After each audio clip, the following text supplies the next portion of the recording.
posisi ini sudah. Oke, kita mulai aja ya. Shalom semuanya. Terima kasih. Kita akan mulai acara GIC kita malam hari ini, tanggal 19 April. Kita sama-sama akan memulai acara GIC dengan cepat. Nanti saya minta untuk doa pembuka bisa Cijen kali ya. Cijen bisa doa pembuka. Akan Cijen. Mari kita bersatu dalam doa. Terima kasih Tuhan Yesus untuk malam hari ini kembali kami berkumpul untuk beribadah.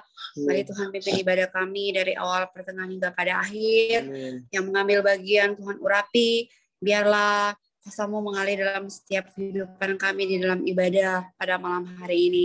Terima kasih Tuhan, kami akan mulai JIC kami malam hari ini.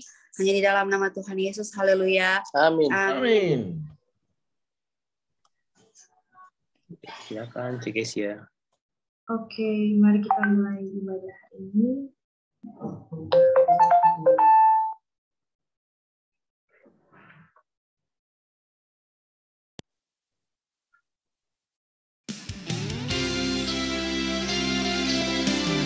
Nanti kalau saya pada Tuhan Yesus, mari kita mau jadi ngobrol bersama dan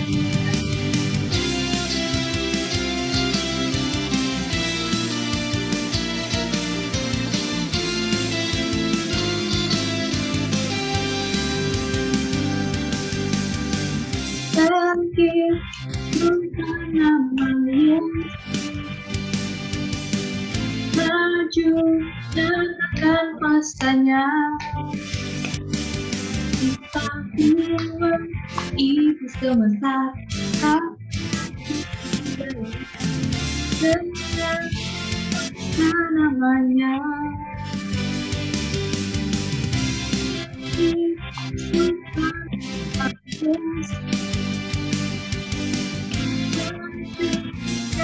Dan rasanya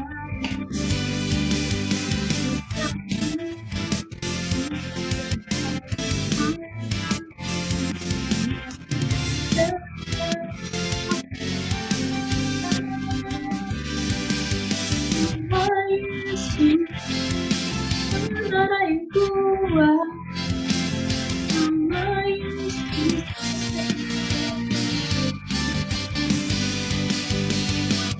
Yesus, nama Yesus atas jalannya.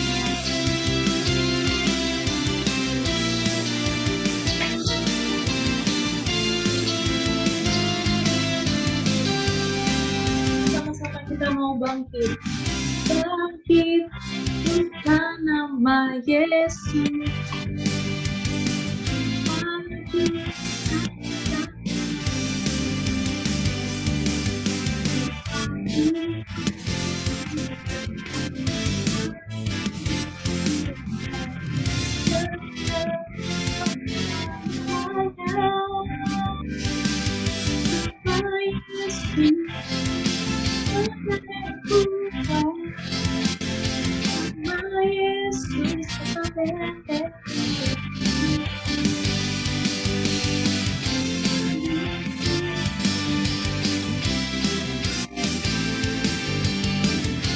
Yesus di atas segalanya.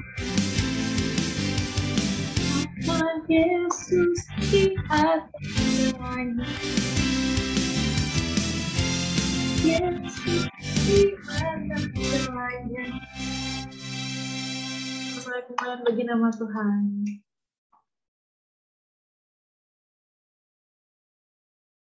Dipersilakan untuk Vivendi. Oke, baik. Terima kasih, Cik Kesia. Kita sama-sama akan masuk di dalam renungan firman Tuhan. Mari sama-sama kita tundukkan kepala, mari kita berdoa. Bapak yang baik, Bapak yang penuh kasih di dalam nama Tuhan Yesus, terima kasih kami sudah memuji dan menyembah Tuhan malam hari ini. Kami sungguh bersuka cita, kami merayakan kebangkitan, kami merayakan kemenangan Tuhan atas maut. Kami berdoa, biarlah perenungan firman Tuhan yang akan kami baca dan pelajari, biarlah ini boleh menjadi rema di dalam kehidupan kami, Dan kiranya kuasa Roh Kudus, Engkau yang menerangi, Engkau memberikan hikmat, Engkau mengurapi setiap kami yang akan belajar kebenaran firman Tuhan malam hari ini. Kiranya Tuhan, Engkau memeteraikan setiap kebenaran firman Tuhan, boleh kami kerjakan menjadi pelaku firman Tuhan, bukan hanya pendengar firman. Terima kasih, kami serahkan waktu untuk sharing firman Tuhan ini ke dalam tangan-Mu. Di dalam nama Tuhan Yesus, kami berdoa dan bersyukur. Sama-sama kita yang percaya katakan, amin. Oke, puji Tuhan. Shalom semuanya.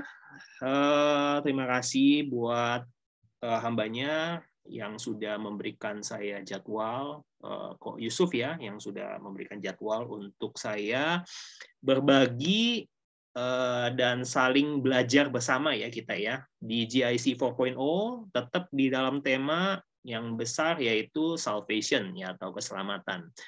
Pada malam hari ini kita akan belajar satu topik, satu tema yang berkaitan sama dengan keselamatan, yaitu pertobatan. Nah, ini menarik ya, teman-teman. Jadi pertobatan itu apa sih? Nah, kita lihat dulu by definition, pertobatan itu apa sih? Nah, pertobatan ternyata definisi dari tobat, kata tobat, di dalam KBBI.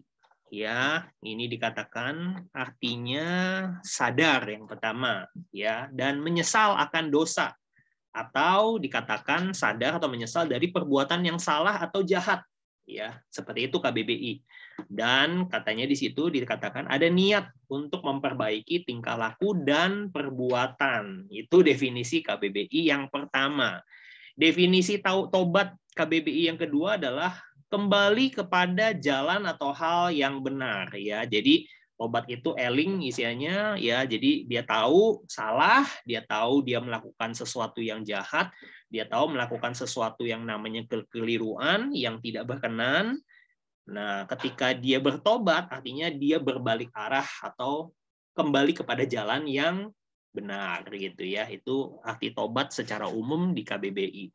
Nah, pertobatan sendiri di dalam definisinya secara rekapnya saya tuliskan di sini, saya dapat dari KBBI juga. Bertobat itu artinya kita sadar dan menyesal akan perbuatan-perbuatan yang salah ya. Jadi tobat itu harus yang pertama sadar dulu ya.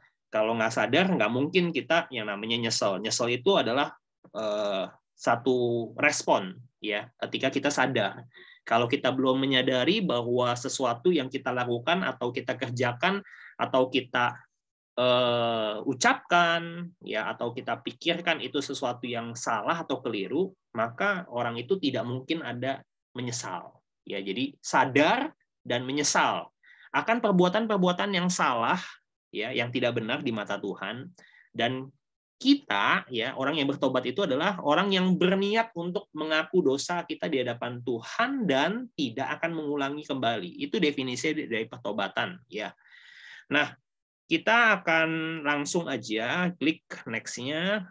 Nah, pertobatan di sini ada dua ya, yang dari makalah ini saya juga belajar banget ini ya. Terima kasih Pastor Charlton udah menyediakan makalah yang luar biasa. Jadi pertobatan dikenal ada dua. Ya, ini saya pikir dari bahasa Yunani ya, yang metamelomai ya yang pertama. Metamelomai ini artinya sebenarnya gampangnya mudahnya adalah menyesal atas dosa ya, tetapi tanpa perbuatan yang nyata. Artinya hanya sebatas dia sadar, dia tahu, dia sesali, tetapi tidak ada tindakan yang memperbaiki perbuatan yang salah. Ya, contohnya kalau teman-teman tahu ada seorang tokoh di dalam Alkitab, salah seorang yang murid Tuhan Yesus yang pernah berkhianat, yang pernah mengecewakan Tuhan. Ya, dia begitu dia menjadi seorang yang dekat dengan Tuhan, ya. Bahkan dia dipercayakan sebuah jabatan yang luar biasa oleh Tuhan Yesus. Dia menjadi seorang bendahara. Ya, tetapi ada satu waktu dia jatuh ya terhadap sebuah pencobaan, sebuah godaan, dia menjual gurunya, dia berkhianat. Tetapi ketika dia berkhianat, dia nggak menyangka bahwa Yesus begitu mudahnya ditangkap, dia tuh nyesal. Tetapi masalahnya dia hanya sadar itu salah, dia menjual gurunya salah, dia menyesal, tetapi dia tidak melakukan yang namanya perbuatan untuk menebus kesalahannya. Jadi dia memilih mengakhiri hidupnya, ya, karena menyesal dia mengakhiri hidupnya, dia gantung diri, teman-teman. Jadi itu metamelomai, jadi menyesal tetapi tidak ada perbuatan yang nyata. Nah, yang perlu kita pelajari adalah yang nomor 2, teman-teman, yaitu metanoeo. Ya, metanoia ya, kalau kita sering dengar metanoia itu toko buku ya, tapi ini sebenarnya diambil dari kata metanoeo ya. Metanoeo ini apa? Metanoeo ini adalah sebuah perubahan hidup ya, dengan pertimbangan rasio dan logika. Jadi tidak hanya sadar, tidak hanya menyesal, tetapi ada dibarengi sebuah respon. Karena dia sadar, karena dia menyesal, dia memutuskan dengan pertimbangan saya harus berubah, ya. Jadi sama seperti seorang murid Tuhan juga kita tahu. Jadi saya ambil yang paling mudahnya dalam murid Tuhan Yesus, ada 12. Salah satunya tadi yang saya bawa contoh di yang pertama adalah Yudas Iskariot. Dia melakukan kesalahan, tetapi dia hanya berakhir di penyesalan, ya. Nah, ada seorang muridnya juga ya, yang namanya Petrus. Dia melakukan kesalahan juga, menyangkal Tuhan Yesus 3 kali. Kesalahannya hampir serupa, tetapi Petrus tidak berhenti di dalam penyesalan gitu. Ketika Yesus menjumpai dia di dalam kebangkitannya, justru kehidupan Petrus berubah ya. Dia memutuskan untuk berekonsiliasi ya. Akhirnya hidupannya pun kita tahu, hidupannya di dalam Kisah Para Rasul, bagaimana Tuhan memakai Petrus dengan luar biasa. Ya, hidupnya berubah. Dulu hidupnya untuk kepentingan dia sendiri, tetapi ketika dia bertobat, dia berubah dengan rasio dan logika dia. Ketika kasih Tuhan menjamah dia, hidupnya berubah. Ya, metanoeo gitu ya. Oke, menarik. Kita next, nggak berlama-lama. Nah, jadi dari hal-hal yang tadi dirangkum dari metamelomai dan metanoeo, ada hal-hal yang dikatakan adalah bukan definisi dalam pertobatan. Ya, pertobatan itu bukan apa sih titik-titik gitu ya. Jadi dari 2 rangkaian tadi yang saya jelaskan, pertobatan itu bukan yang pertama, sekedar merasa bersalah ya. Sebenarnya bagus. Ya, karena merasa bersalah itu kita sadar bahwa kita melakukan keliruan ya. Sadar itu kan juga hal atau esensi yang pertama yang penting gitu untuk kita melakukan pertobatan. Tetapi bukan hanya cukup bersalah saja ya. Baik sih, tapi itu tidak cukup ya. Jadi jangan hanya berhenti di merasa bersalah. Ya, sebenarnya ada contoh tapi saya cuman cepat aja, nanti teman-teman bisa baca di dalam Kisah Para Rasul 24, ada seorang yang bernama Felix, dia pernah merasa bersalah tetapi dia tidak bertobat.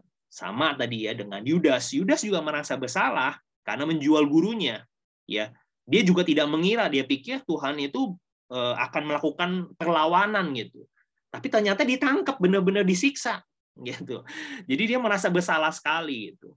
Merasa bersalah itu baik, tapi tidak cukup gitu. Jadi pertobatan itu bukan hanya berhenti di merasa bersalah saja, ya. Jadi yang pertama itu. Yang kedua, pertobatan itu juga bukan hanya menyesali dosa, ya. Yang kedua itu menyesali dosa. Nah, biasanya menyesali dosa ini biasanya takut hukuman, dia bukan karena mengerti akibat dosa, gitu ya. Jadi hanya takut karena dihukum gitu, ya. Banyak orang itu ditangkap karena mencuri gitu ya. Jadi dia cuma takut karena hukumannya aja gitu. Ya. Tapi dia akan melakukan terus mencuri. Kalau dia hanya cuma takut ketahuan. Kalau nggak ketahuan kan nggak apa-apa gitu. Jadi orang itu akan terus melakukan mencuri gitu. Nah, itu bukan pertobatan. Dia jadi hanya menyesali dan karena takut aja gitu. Bukan karena mengerti apa sih, kenapa sih kamu kalau mencuri itu merugikan orang lain gitu. Gitu ya. Jadi pertobatan itu bukan hanya cukup karena menyesali dosa, yang nomor 2. Yang ketiga, pertobatan itu juga bukan berusaha menjadi orang baik. Nah, berusaha menjadi orang baik itu baik, tapi kalau kita mencoba untuk dengan kekuatan kita sendiri, saya percaya tidak ada orang yang cukup kuat, cukup hebat untuk tetap senantiasa bisa menjadi orang yang baik sepanjang masa. Ya, saya selama jadi orang Kristen, selama pertobatan saya di awal tahun 2007 sampai sekarang, kehidupan saya pasti jatuh bangun gitu. Ya, sekalipun hamba Tuhan, saya percaya bukan seorang hamba Tuhan yang sempurna. Wah, iman, pengharapan dan kasihnya selalu di atas gitu ya. Saya pikir saya mengamati semua perjalanan orang-orang hebat, hamba-hamba Tuhan. Saya melihat banyak sekali jatuh bangunnya mereka. Jadi pertobatan itu saya simpulkan memang bukan berusaha dengan menjadi orang yang baik, ya, tetapi kita ngerti dan sadar. Nanti kita bahas di next slide-nya ya. Jadi yang artinya yang pertama, yang ketiga, pertobatan itu bukan berusaha jadi orang yang baik. Karena dengan usaha kita sendiri susah ya, sulit ya, mustahil mungkin menurut saya gitu ya. Kalau dengan kekuatan kita sendiri.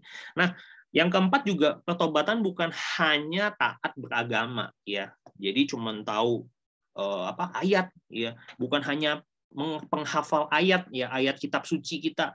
Oh, saya sudah baca Kejadian sampai Wahyu, saya sudah khatam, sudah 1000 kali misalnya, sudah 1000 kali baca Alkitab. Bukan seperti itu ya.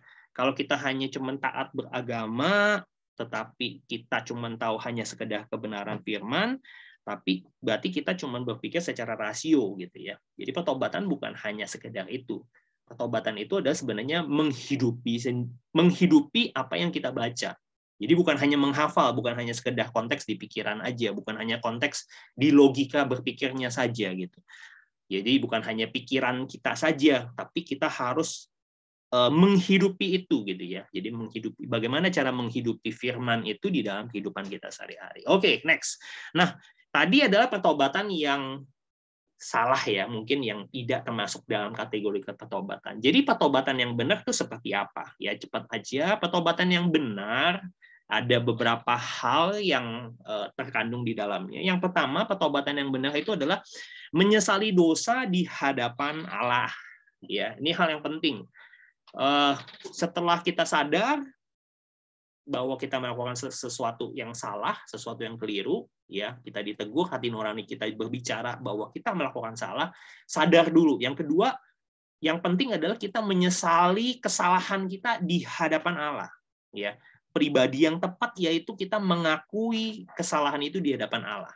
Sama seperti Daud, ya ini di dalam Mazmurnya di Mazmur 51. Ya, ketika Daud itu berselingkuh dengan seorang istri dari prajuritnya, ya Uria, ya dia mengambil istri orang lain, dia menghamili istri orang lain, bahkan dia berkonspirasi membunuh suaminya dari orang itu.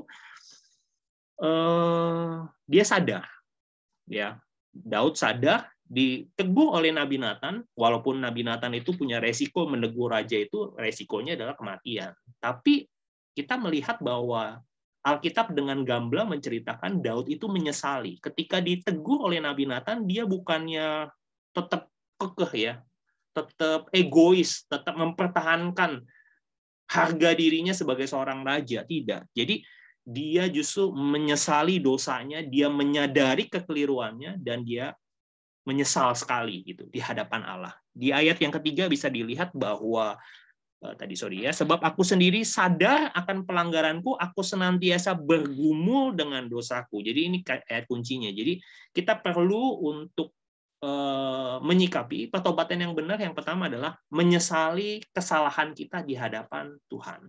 Ya, itu kita sesali. Yang kedua, kita perlu bukan hanya sekedar berhenti di menyesalan. Yang kedua adalah kita perlu mengakui semua dosa. Ya, jangan kita lupa sedikit-sedikit kita ini dosa kecil nanti aja, dipending aja. Ya, semua dosa dikatakan di Roma 6 ayat 23 sebab upah dosa ialah maut.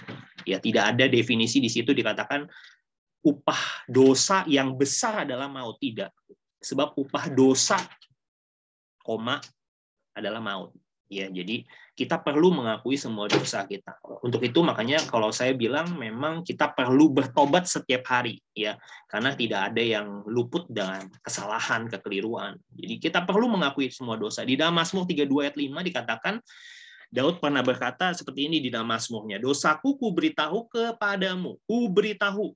kepada Tuhan, mu-nya besar, dan kesalahanku tidaklah kusembunyikan. Aku berkata, aku akan mengaku kepada Tuhan pelanggaran-pelanggaranku. Dan ini adalah ayat kuncinya. Dan dikatakan, engkau Tuhan mengampuni kesalahan karena dosaku.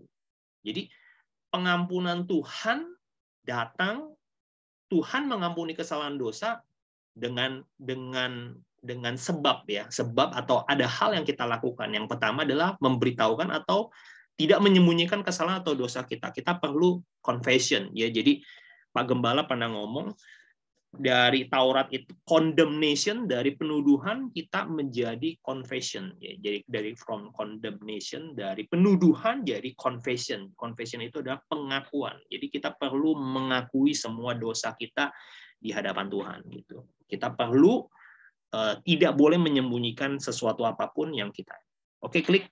Nah, di dalam Perjanjian Baru juga ada ayatnya selain ini. Di dalam 1 Yohanes 1 ayat 9, ini juga ayat yang mendukung, jika kita mengaku dosa kita, maka Ia adalah setia dan adil, sehingga Ia akan mengampuni segala dosa kita. Ya, segala itu artinya semua dosa kita, dan menyucikan kita dari segala kejahatan. Semua. Ya, jadi Dia akan mengampuni, Dia akan menyucikan kita kalau, ya, jika, ya, jadi ada halnya yang dikatakan jika dulu, ada syaratnya dulu, ya.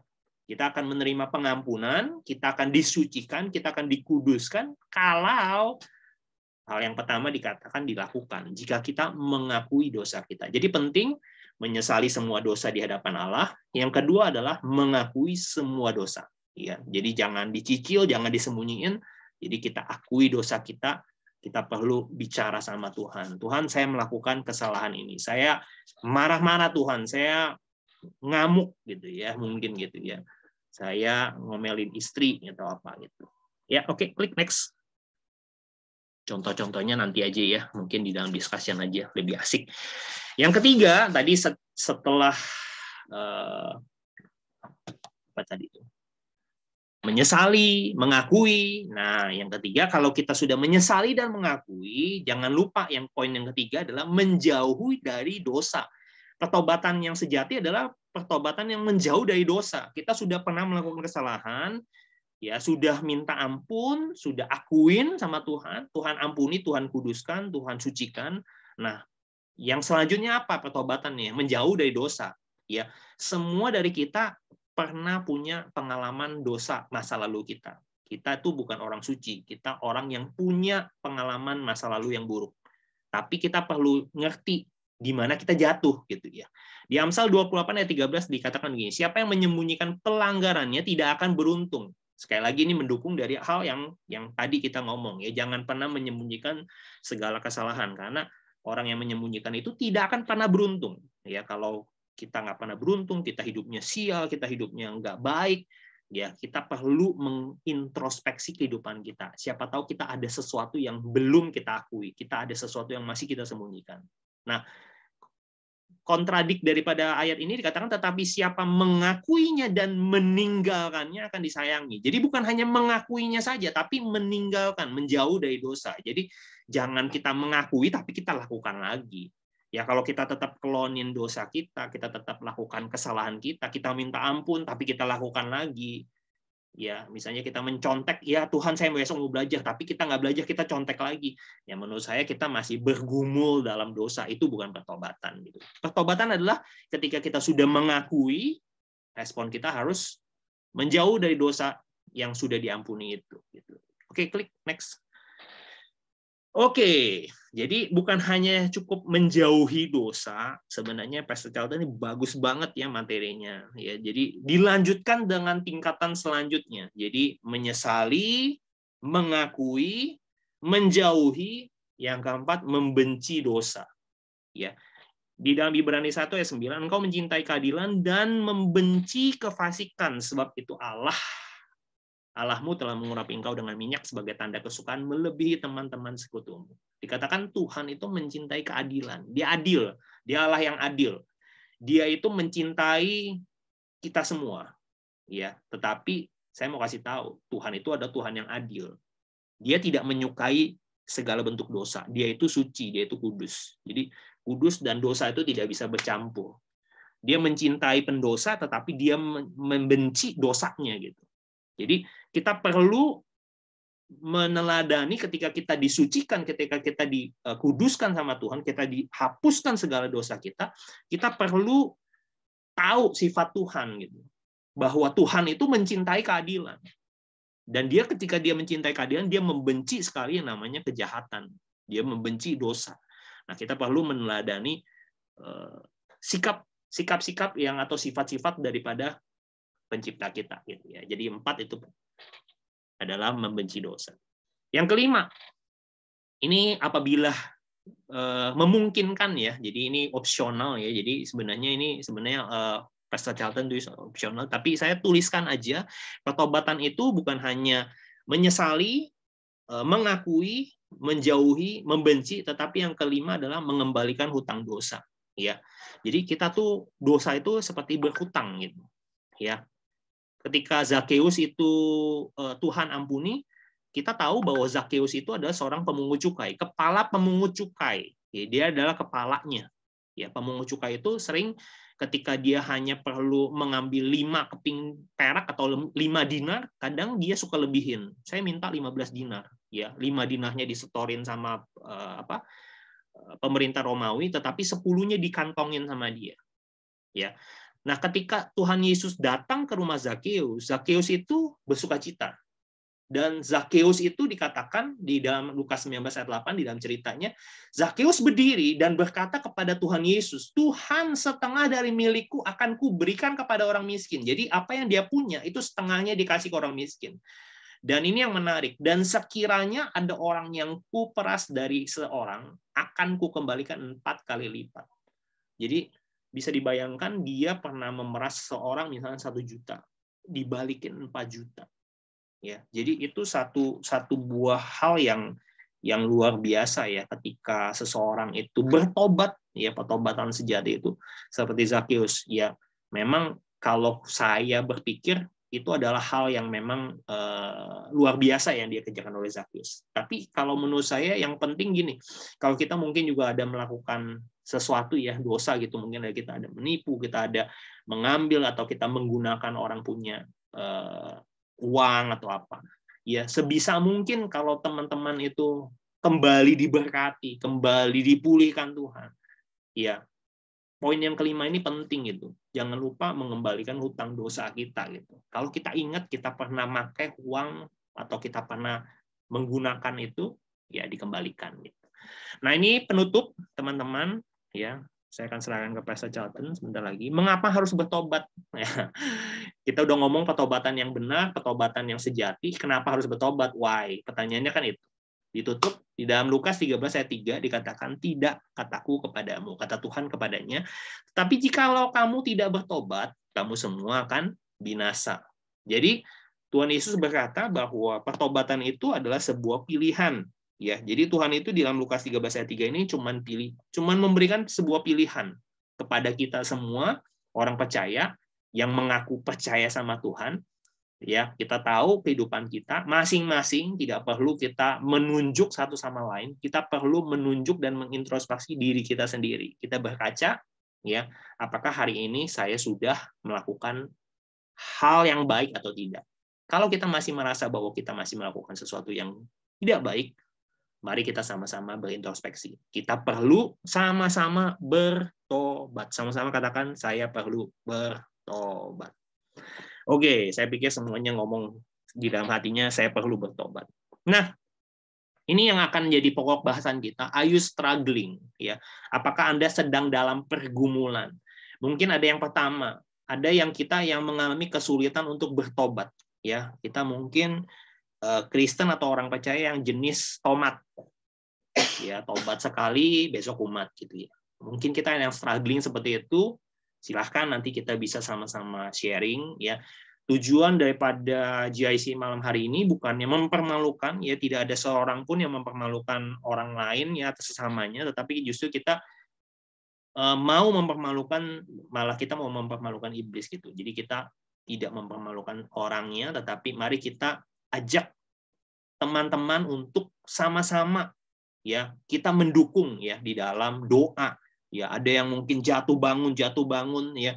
Seperti wanita Samaria ya, dia nggak puas, dia nikah terus apa segala macam. Tetapi ketika dia menjumpai Yesus di titik itulah, justru dia mengalami pertobatan, dia menjadi wanita pertama, penginjil pertama wanita yang dipakai Tuhan dengan luar biasa. Jadi saya percaya kalau orang bertobat itu pasti Tuhan pakai dengan luar biasa. Saya percaya semua dari partisipan yang ada di tempat ini, pasti salah satu dari saudara yang pasti akan dipakai Tuhan dengan luar biasa, seperti Petrus, seperti wanita di Samaria.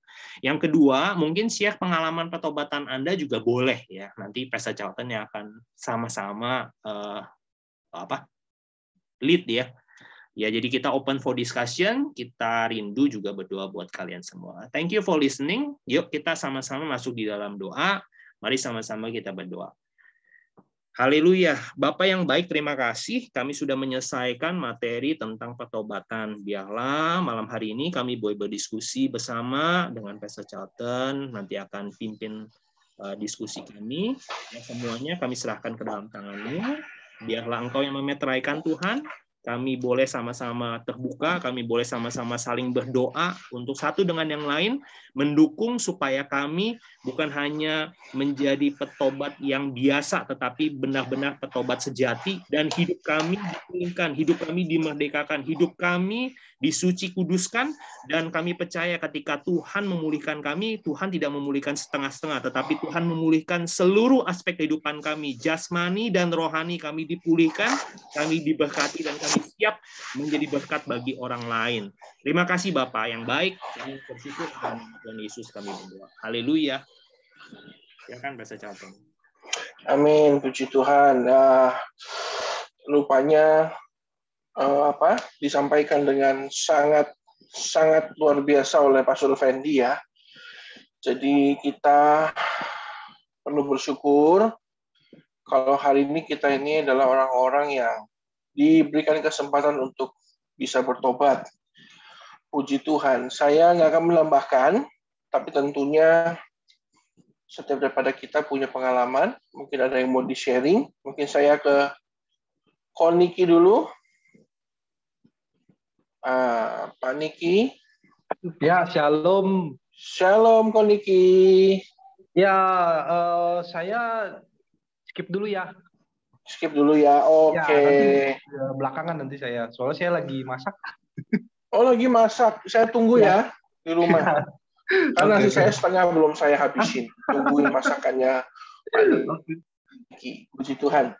Ya, bisa menikmati waktu dengan keluarga, itu juga adalah salah satu akibat dari pertobatan ya. Tuhan menganugerahkan kesukaan, sukacita di keluarga kita. Haleluya.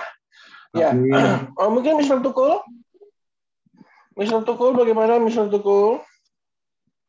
Setelah yang pandang tentang pelajaran itu. Lewat dulu. Oh, siap. Siapa itu? Saya. Pak Santo ya? Oh, Bu Gembala. Iya. Aduh, iya. Karena saya nanti Bapak mau saya. izin 30 menit lagi kan mau ada Zoom meeting yang lain, jadi saya mau minta duluan sharingnya. Oh, siap, Bu. Iya, oke, Bu. Nanti saya lanjut juga ikut meetingnya Ibu lagi di tempat yang satu lagi. Iya. Itu siap, Pak, Bu. saya juga mau sharing tentang pengalaman apa tadi? Bertobat ya? Pertobatan, ya. Tadi di jalan mendengarkan dengan seksama khotbah Pastor Fendi. Nah, saya mau sharing tentang pertobatan saya dari cinta uang. Oh iya. Wah, sebelum mengenal. Saya pergi dulu. Kenapa? Oh iya. Pak, tutup kuping aja. Iya, saya pergi. Pak, nggak usah pergi. Tutup kuping. Oh iya. Bukan, dulu waktu belum mengenal Tuhan kan memang hidupnya susah dan penuh dengan kesulitan. Jadi pada saat itu susah sekali untuk bisa memberi dan juga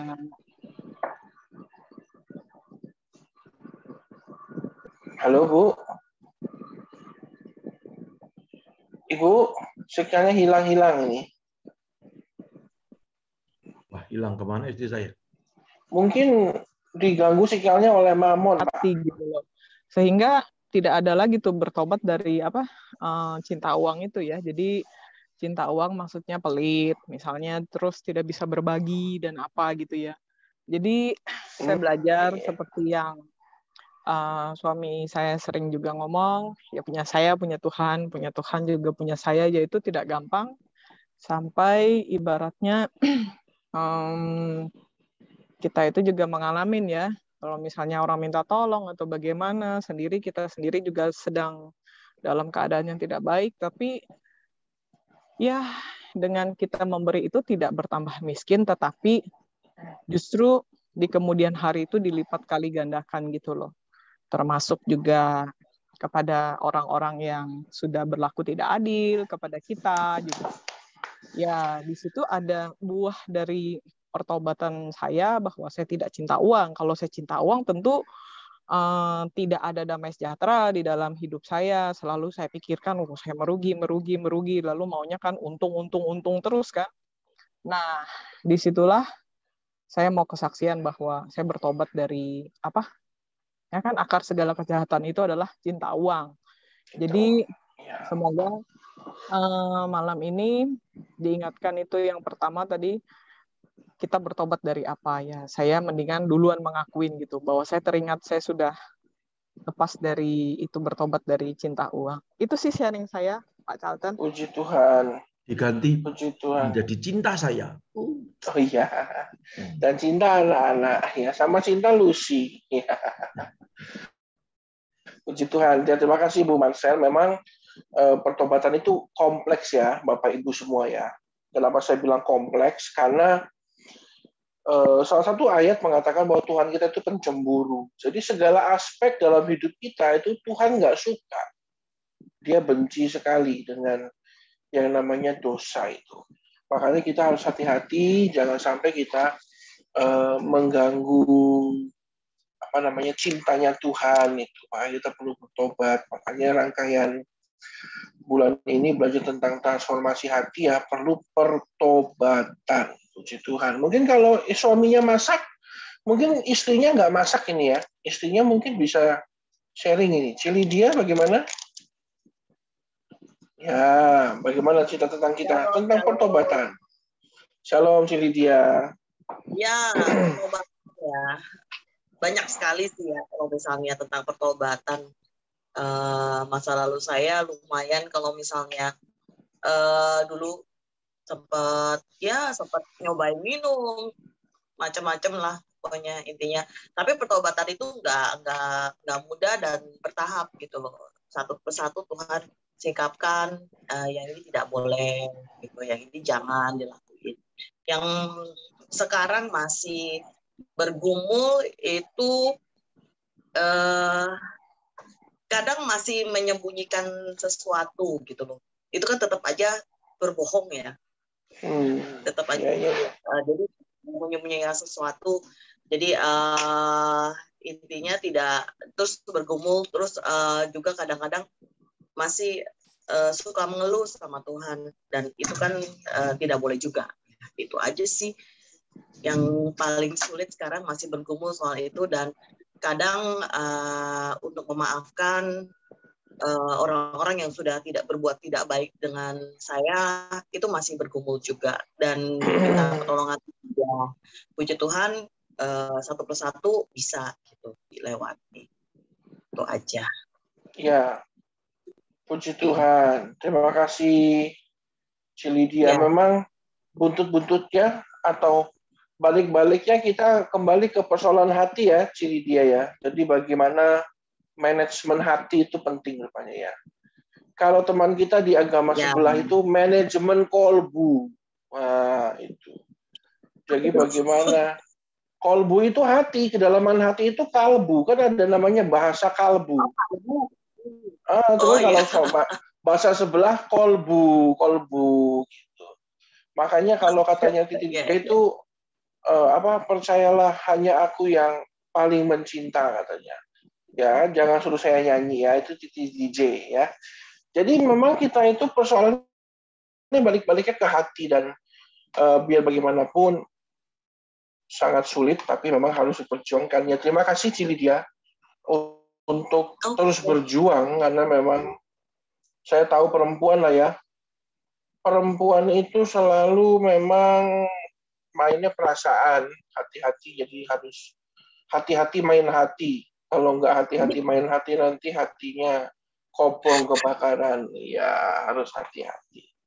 Kalau masih bergumul itu aja, bagaimana untuk tidak mudah untuk apa sih, ada orang maksudnya mungkin dia memperlakukan buruk, tapi kita mau langsung cepat melupakan gitu, tapi itu butuh waktu. Bisa lupa tapi butuh waktu, dan ya kadang-kadang masih suka yaitu menyembunyikan perasaan kah, masih menyembunyikan amarah atau apa seperti itu. Ya, berarti ya puji Tuhan kalau masih diberikan kesadaran, berarti itu kan ada sebuah penyesalan. Nanti kan penyesalan tinggal ditingkatkan menjadi pengakuan. Setelah pengakuan lalu meninggalkan, membenci, baru akhirnya nanti terjadi pertobatan yang sesungguhnya, metanoeo itu, puji Tuhan. Perjuangan sih, perjuangan itu sampai kita mati itu kita berjuang, jangan merasa bersalah juga bahwa saya kok masih belum berubah. Perubahan itu sampai mati kita harus berubah terus. Jadi memang perjuangan seumur hidup. Ya. Amin. Teruslah berjuang. Saya selalu katakan makanya selamat menempuh hidup baru. Setiap hari itu menempuh hidup baru. Ya, bukan berarti mesti nikah dulu. Pak Dedi dan istrinya Ci Jen bagaimana? Ko Dedi udah nih, Ko Dedi ini sudah 1 million can ini achievement. Wah, luar biasa. Nanti saya bikinkan kue berbentuk kaleng. Ya. Bagaimana Ci Jen? Ada cerita-cerita atau sesuatu yang mau dibagikan? Apa ya? Kalau kita kan bicara soal pertobatan, kalau menurut saya mempertahankan pertobatan itu lebih sulit daripada kita bertobat ya. Karena ya betul. Ya benar. Karena kalau misalkan saya mau bertobat dari marah-marah kayak tadi, itu butuh perjuangan gitu loh. Maksudnya di saat kita mau hidup benar, nggak mau marah, ada aja yang bikin kita marah. Tapi saya sih mempertahankan pertobatan itu bukan karena misalkan takut dihukum dan sebagainya, tapi saya lebih ke gini, Tuhan itu udah baik, saya nggak mau menyakiti hati Tuhan kalau saya. Jadi setiap saya benar-benar pengen marah, pengen maki-maki orang, saya tahan lagi. Tuhan Yesus baik gitu. Karena apa, itu nggak mudah banget gitu loh. Kita memang benar-benar komitmen, saya nggak mau marah-marah. Beda loh marah sama marah-marah. Saya nggak mau marah-marah. Tapi ternyata ada aja yang bikin saya marah, ada aja yang bikin saya emosi. Jadi menurut saya sih bertahan atau di dalam pertobatan itu, mempertahankan pertobatan itu agak lebih sulit ya kalau menurut saya. Karena memang pepatah itu mengatakan mempertahankan jauh lebih sulit daripada merebut dalam hal kemenangan ya. Kalau saya tuh sangat suka dengan satu klub sepak bola namanya Manchester United itu.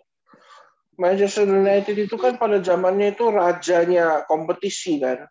Menang di mana-mana. Sekarang itu waduh hancur berantakan. Nggak pernah menang, pemainnya mahal-mahal tapi gagal. Itu karena memang begitu. Mempertahankan kemenangan itu sangat-sangat sulit. Jadi ya sama juga dengan Lydia. Jangan merasa sedih Jen kalau sampai hari ini masih bergumul dengan perjuangan itu, karena memang kita itu proses seumur hidup lah gitu kan. Tapi mengingat apa yang Pastor Santo katakan minggu lalu, pertanyaannya, kehidupan kita sebagai orang Kristen itu tidak diukur dari seberapa banyak kita melakukan sesuatu, tapi bagaimana kualitasnya. Gitu. Jadi kalau kita bertobat, pastikan pertobatan kita itu kualitasnya bagus. Kayak kapan kita punya emas 100 kilo, tapi emasnya itu karatnya tuh jelek gitu. Lebih baik 1 kilo tapi 24 karat kan lebih bagus gitu. Jadi ya marilah kita belajar bersama-sama. Terima kasih Jen sudah sharing sama kita supaya kita semua punya pertobatan yang baik supaya kualitas hidup kita dipertahankan. Terima kasih Jen. Ini adalah wake up call. Panggilan bangun pagi. Ya, puji Tuhan. Lalu mungkin saya lanjut dulu kepada Ibu Liani. Ini Bu Liani siapa ya? Bu atau Bu Tri? Terserah nih, gamsut aja nih. Bu Liani. Bu Liani itu Ibu Ani. Oh, Ibu Ani. Ibu Ani siapa, Pak? Saya juga nggak tahu. Istrinya Pak Lewi. Oh, istrinya Pak Lewi. Iya, yang ada itu ya, yang cakep ya. Semuanya cakep di sini. Ya. Yang cantik maksud saya. Bu Liani. Iya Pak, shalom Pak. Iya Bu, nggak boleh skip loh Bu. Skip dulu. Waduh, pelanggaran ini. Pasal 343 ini. Oke Bu, yang penting teruslah berjalan dalam terang kasih Tuhan Bu. Haleluya. Bu Tri, Ibu Tri. Iya, Pastor Charlton. Widoyowati Sedorolorosati. Bagaimana Bu? Jadi dalang. Bagaimana hari ini Bu Tri tentang tema kita pertobatan. Ya, oke. Pertobatan kalau bagi saya sih memang masa lalu saya juga kurang bagus ya. Karena mungkin saya bertumbuh dari keluarga yang kurang mampu. Jadi saya punya kenalan suami saya ini dulu kan dia orang berada. Jadi saya setengahnya kayak bugem juga, cinta uang, matre gitu kan. Iya. Jadi walaupun usia beda jauh pun saya libas saja, yang penting kan banyak hartanya, banyak uangnya gitu kan. Nah, setelah dijalanin ternyata ya Tuhan membuka mata hati pikiran saya kan. Jadi hidup itu nggak cuma dari harta.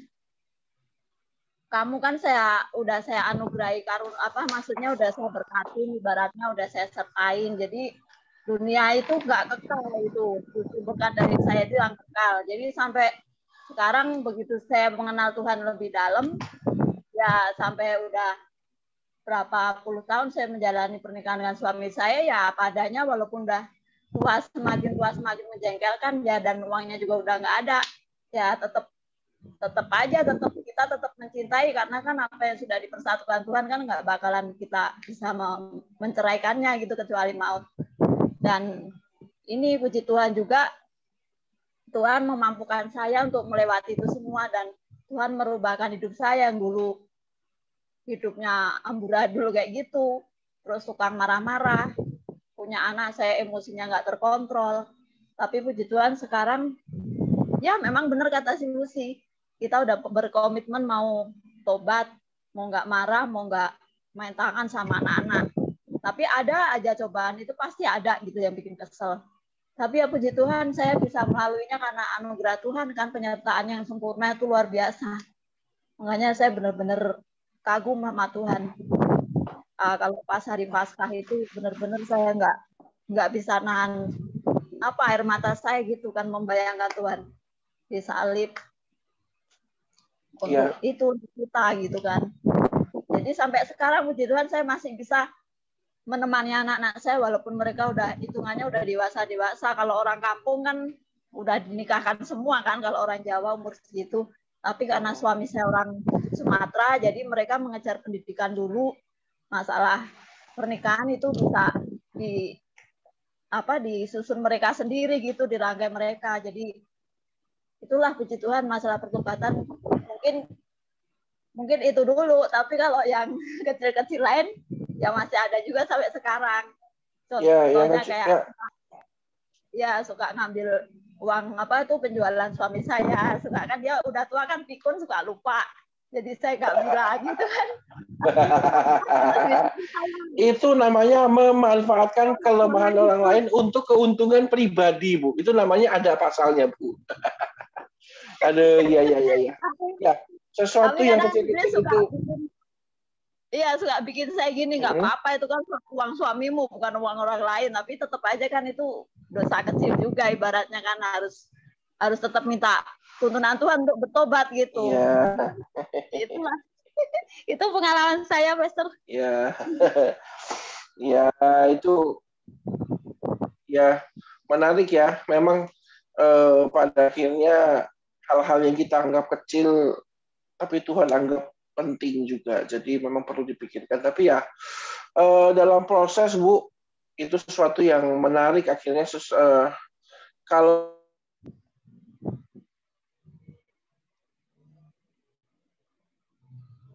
Putus-putus, Pastor. Nggak ada suaranya.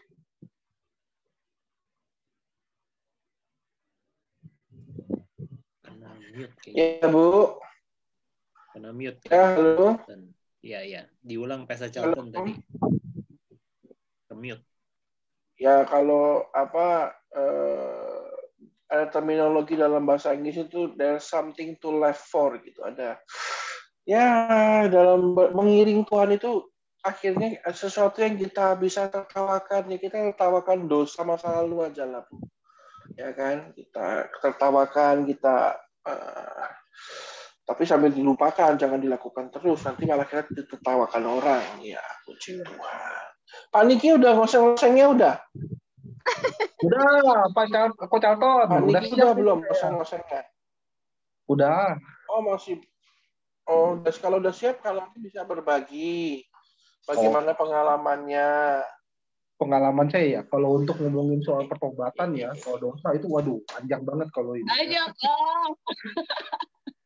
banyak sekali gitu. Cuman saya ada satu ya momen. Iya. Ada satu momen ini yang apa namanya, dosa saya itu ya benar-benar maksudnya berat sekali gitu. Saya menduakan Tuhan gitu. Saya udah pernah cerita sama Pak Paulus sih ini. Cuman ini satu-satunya momen yang bagi saya itu begitu luar biasa ya. Jadi dulu waktu saya buka usaha telur itu, saya sempat menjauh dari Tuhan dan saya keikut-ikut sama teman saya pakai hal-hal yang di luar kekristenan gitu lah pokoknya lah. Pak Charlton. Minyak duyung. Saya dulu pernah pakai minyak duyung gitu. Jadi buat penglaris ya dulu. Nah, saya pakai itu tapi kenapa gitu ya, hati nurani saya itu nggak tenang. Jadinya kayak saya merasa bersalah, sangat merasa bersalah sekali gitu. Terus pokoknya saya nggak tenang lah intinya gitu. Bukannya usaha saya makin maju, malah makin merosot dan hancur. Gitu. Saya curhat ke Pak Paulus dan waktu itu sempat didoain sama Pak Paulus gitu. Dan saya benar-benar bertobat, nggak mau pakai itu lagi. Pas sampai selesai didoain sama Pak Paulus, hati saya itu tuh benar-benar tenang. Jadinya maksudnya gimana ya? Pokoknya hati nurani saya udah tenang dan nggak ada beban, nggak ada apa gitu ya.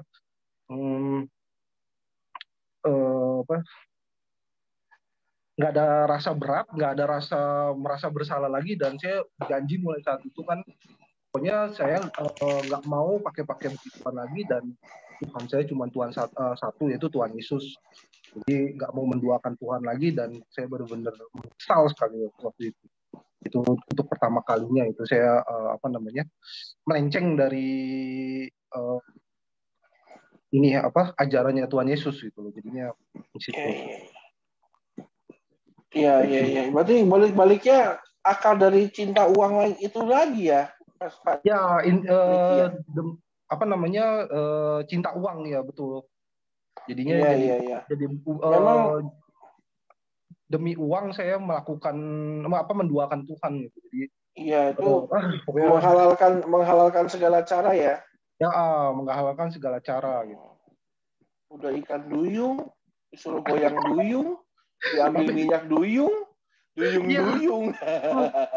Katanya begitu, cuman kalau Pak Paulus bilang katanya itu abal-abal, udah saya menduakan Tuhan, saya dibohongin lagi. Betapa bodohnya saya itu kan. Itu minyak duyungnya palsu. Kata Pak Paulus nggak ada yang kayak begitu. Adanya tuh apa yang Pak Paulus waktu itu pernah ngomong ya. adanya minyak goreng Vilma.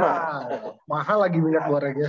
Iya, saya sebagai putra duyung menyatakan tidak ada namanya minyak duyung, itu tidak ada. Ya, saya sebagai pemilik merek Putra Duyung Seluler, ya, tidak ada yang namanya minyak duyung. Jangan percaya mau minyak apa, minyak wijen ada, minyak wijen. Ya, kalau digoreng buat goreng telur itu enak.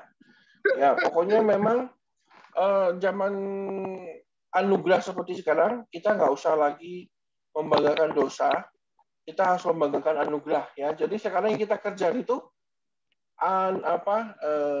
bagaimana Tuhan bekerja. Jadi kita sekarang skornya itu skor anugerah aja gitu kan. Ya, amin. Semua dosa sudah diampuni, Pak Niki. Jadi sudah dilupakan saja. Minyak duyung itu Bapak bahkan kena tipu sama dukunnya. Aduh ya, malu saya. Iya, benar-benar malu saya. Udah bikin dosanya abal-abal lagi. Aduh, iya malu saya, Pak. Iya. Yang penting bertobat, jangan ke dukun lagi. Kalau mau berhasil ke pendeta aja, biar didoakan. Iya. Amin. Aduh, terima kasih ya. Memang iblis itu sejatinya penipu, tukang tipu. Bahkan kalau dia punya anak, anaknya ditipu juga. Emang kurang ajar itu. Ya, maafkanlah iblis itu, iblis dan tukang-tukang nujumnya itu ya. Aduh, memang ya, sedih saya memikirkannya. Bu Iva, ini Bu Iva ini rambut sunslick ini. Bu Iva bagaimana tentang pertobatan ini? Oh, Bu Iva. Si rambut sunslick, ya.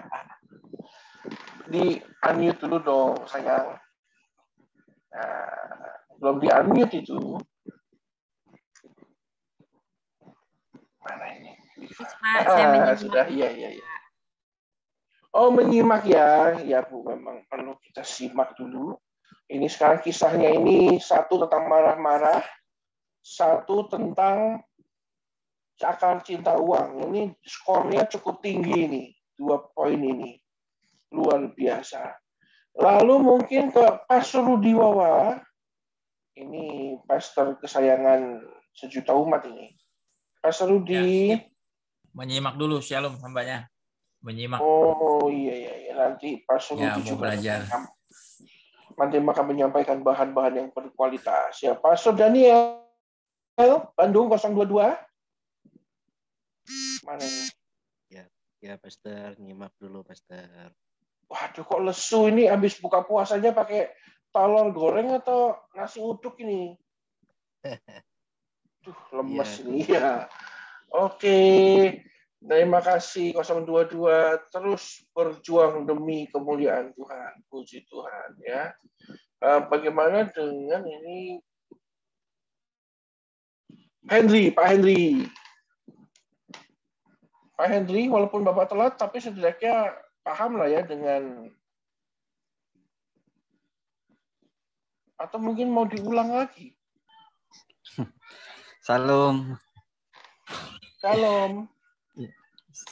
Saya kurang begitu fit hari ini, tapi saya mau. Oh, lagi sakit. Lagi sakit. Tapi sakit apa nih? Doain sama Pak Gem nanti. Oke, iya. Saya mau dikit, paling mau ini aja, mau nambahin sedikit aja, buat biar bisa ikut kontribusi. Iya, siap. Tentang pertobatan, waduh, kalau ini dalam nih. Soalnya saya terlalu banyak salah, banyak dosa, jadi sini terlalu dalam. Kalau bener kata Koniki tadi, kalau ceritain mungkin panjang ya setiap pengalaman masing-masing. Tapi saya mau cerita tentang kisah saya. Saya bisa bertobat itu karena pergumulan saya ini, yang semalam jam 1:30 malam itu saya kena lagi. Walaupun memang saya nggak ngerti ini sebenarnya apa ya. Saya udah ikut Tuhan, saya udah berharap sama Tuhan, sudah berusaha yang terbaik. Di saat saya nggak ngerti, cuman kayak ada, saya mau belajar ini aja deh, intinya gini dah. Walaupun saya tidak mengerti, saya mau belajar untuk percaya aja. Mau terjadi apapun pasti, saya percaya gini ya. Kalau seperti Tuhan sendiri telah berfirman bahwa orang yang berharap kepadaku tidak akan dikecewakan. Jadi saya mau belajar percaya dengan kata-kata firman Tuhan itu. Dan saya yakin pasti saya diselamatkan dari semua. Pergumulan ini juga membuat saya jadi bertobat. Karena dahulunya juga saya tahu diri saya seperti apa. Justru dari pergumulan ini saya malah sekarang ada di sini. Saya bisa menjadi anggota gereja IAK, bisa berkumpul sama orang-orang yang baik. Jadi saya pikir ya mungkin kalau dilihat orang ini adalah suatu musibah atau suatu apa ya, kutukan atau suatu apa ya. Tapi saya mau berpikir nggak mau cara dunia aja dah, saya mau pikir mungkin ini yang diizinkan Tuhan pasti yang terbaik untuk saya. Itu aja sih. Mohon maaf saya belum bisa banyak kasih kesaksian karena badan saya masih pada ngerentek-rentek karena waktu saya semalam 1:30 itu sebelum saya nggak sadar itu memang kuping saya selalu ngerasanya dari kupingnya. Kuping itu kayak ada apa ya, dem. Tiba-tiba ada suara, pokoknya kata-katanya itu tidak ada di bahasa dunia. Saya juga nggak ngerti. Tapi saya ngerti, saya bingung. Cuman kata-katanya itu bahasanya bahasa lain, tapi saya ngerti. Tapi setelah itu saya nggak sadar udah. Cuman itu aja paling saya mau cerita. Salah, terima kasih. Terus saya juga minta doanya teman-teman. Ya untuk saya, terima kasih. Itu aja.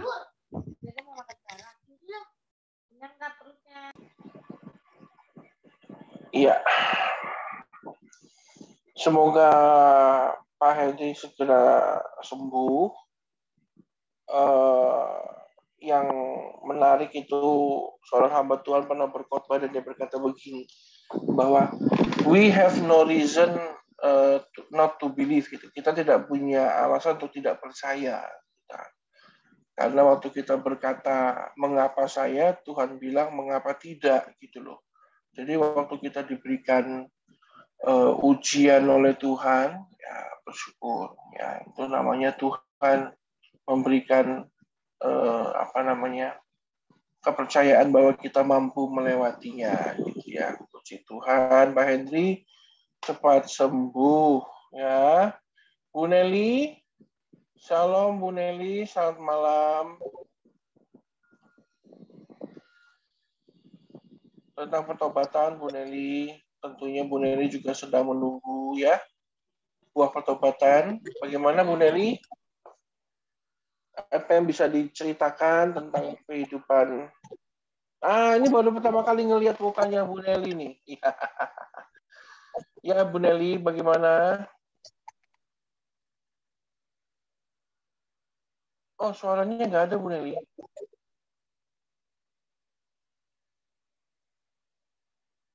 Suaranya nggak kedengeran Bu Nelly. Mungkin kabelnya atau... Iya Bu Nelly, shalom ya. Shalom Pak. Iya Bu. Kalau masalah pertobatan ya kita memang harus menyesali dosa kita di hadapan Tuhan, terus mengakui semua dosa kita kepada Tuhan, terus kita menjauhkan dari dosa itu serta membenci dosa dan kembali membayar hutang dosa. Membayar hutang dosa ini disinilah saya menjadi bertobat dengan adanya masalah rumah tangga saya jadi bertobat karena saya belum ada keyakinan diri dengan suami saya pergi dari rumah. Saya akhirnya menjadi menduakan Tuhan gitu loh. Sampai saya habis uang saya memakai seperti dibilang dulunya saya nggak ngerti masalah dukun karena yang bawa keluarga dari suami saya, gimana supaya suami saya kembali pulang ke rumah. Akhirnya kita memakai kuasa setan lah itu ya Pak ya, kalau pakai dukun ya Pak ya. Jadi akhirnya saya harus membayar hutang untuk diproses untuk bertobat. Jadi saya memang menyadari untuk membayar hutang untuk diproses, dan proses itu memang sangat menyakitkan. Jadi kita disuruh tidak boleh mengeluh, datang menyembah Tuhan, dan tidak boleh marah, tidak boleh membenci. apa yang dilakukan suami. Jadi kita setiap hari harus bertobat, menghilangkan amarah, kebencian, akar pahit dan dendam gitu loh, Pak. Iya. Memang jangan sampai kita tukar, Bu, kuasa Tuhan dengan kuasa setan itu. Seperti tadi saya sebutkan, Tuhan itu pencemburu, jadi memang dalam kapasitasnya Ibu sedang menunggu pertobatan dari sang suami ya. Kehidupan kita itu juga harus harus berubah. Saya coba ini jelaskannya begini, Bu. Hubungan kita tuh dengan Tuhan tuh seperti segitiga, Bu. Tuhan tuh di segitiga di atas. Lalu bagaimana caranya Ibu bertemu dengan pertobatan suamimu, ya Ibu juga harus mendekati titik di mana Tuhan berada di atas. Nanti juga Tuhan akan tarik suamimu ke atas juga ya Bu ya. Jadi perlu kita mendekatkan diri terus kepada Tuhan. Jangan cinta suamimu lebih daripada cinta Tuhan, tapi cintai Tuhan lebih dari segalanya, nanti Tuhan akan bawa balik kekasih hatimu. Ya. Dulu sebelum ngerti firman ya Pak, ya saya mencintai suami nomor 1 daripada Tuhan dulu memang Pak. Jadi cemburu saya besar gitu. Iya. Kamu mau cemburu boleh, percaya jalan terus. Nah, itu dia. Ada sebuah pepatah bilang begitu. Cemburu boleh, percaya jalan terus. Jadi saya klaim ya dengan iman bahwa suami ibu itu hanya sedang diproses oleh Tuhan, nanti akan kembali kepada ibu. Amin. Ya. Jadi jangan khawatir, ada Tuhan beserta dengan ibu. Ya, puji Tuhan. Terima kasih Bu Nelly, terus beriman dan berharap pada Tuhan. Cici Kesia, bagaimana Cici Kesia? Hari ini Pastor Fendi atau Papi Fendimu ini sedang membagikan tentang pertaubatan. Iya, luar biasa. Wait, kayaknya ini terlalu shiny. Oke. Kalau bertobat, kayaknya nggak ada pengalaman yang kayak gimana sih kalau didengerin tadi, kayaknya terlalu expert. Ada sih bertobat juga kan, waktu kemarin sempet sakit DBD, sama habis DBD terus COVID, jadi sempet gimana ya rasanya, kayak marah sama keadaan gitu. Tadi Cilia ya kalau nggak salah ada bilang dia sempet marah sama Tuhan gitu kan, atau protes lah sama kehidupan gitu kan. Aku juga sempat kesel, kenapa kok baru sakit sembuh, kenapa bisa sakit lagi gitu kan. Jadi sempat kesel banget, sampai bener-bener nggak tahu ya, bener-bener kesel banget gitu rasanya gitu, kayak kok bisa sih Keisha, kenapa ya bisa sakit lagi gitu, bisa sakit COVID. Nah cuman ternyata kalau dipikir-pikir mungkin ada pembelajarannya juga, mungkin bisa jadi lebih dekat sama Aldo gitu di rumah, jadi lebih banyak spend waktu, karena sebelumnya kan memang dua-duanya sibuk, nggak ada waktu, meskipun di rumah ya, tapi tetap depan-depanan, cuman kan sibuk kerja masing-masing depan laptop, sampai malam pun aku juga masih kerja, kadang sampai jam 10, setengah 11 gitu juga masih kerja. Cuman jadi ya mungkin kalau dipikir-pikir ya nggak, kasihan-kasihan banget lah kalau sakit, ya mungkin ada positifnya, bisa lebih dekat sama suami, bisa lebih saling perhatian, saling mengerti gitu kali ya. Kalau sakit gitu ada yang jagain gitu. Nah kalau tadi Niki bisa masakin buat Cici gitu, keren banget kan gitu kan kok. Luar biasa. Iya, belajar juga jadi istri yang baik lah gitu. Jadi rupanya perlu juga bertobat dari menjaga badan ya. Harus menjaga badan berarti itu. Saya itu baru ke dokter, cerita aja ya. Baru ke dokter itu hari Kamis minggu lalu. itu di badanku itu muncul satu buletan warna apa? Buletannya itu nggak gatel. Lalu jadi di dada saya nih ada buletan. Nggak gatel, nggak bengkak, nggak apa, tapi bulet. Jadi kayak Iron Man itu loh aku loh. Di tengah-tengah situ ada kayak Iron Man gitu. Aku bingung ini apa aku sedang berubah jadi superhero. Udah 3 bulan, aku bingung ini apa saya sebentar lagi akan bisa jadi Hulk atau apa gitu. Terus makin lama merahnya makin lebar. Jadi saya bingung. Ini kenapa ya? Kayaknya saya ke Get Healthy lah itu kan, pakai BPJS. Dokternya bilang Bapak itu kena jamur lah. Jamur. Iya Bapak, itu jamur Pak. Loh, jamur kan anaknya digoreng crispy ya. Ini kok malah ada gitu loh. Saya bingung. Apa penyebabnya? Jadi ya memang hal-hal kecil ya. Kita kalau lembab itu juga perlu kita sering-sering ganti baju ya. Jadi hal-hal kecil seperti itu. Jadi memang nggak hanya Kesia aja, kita semua mungkin perlu bertobat juga dari tidak menjaga bait Allah ini dengan benar ya. Jadi ya pertobatan itu bukan cuma soal cinta uang ya Bapak Ibu ya, bukan cuma soal marah-marah, bukan cuma soal nggak bisa menjaga hati, bukan persoalan cemburu atau tentang cinta. Menjaga bait Allah juga perlu bertobat. Jatuh ini saya jadi ada peternakan jamur. Lalu dikasih salep, hilang sekarang.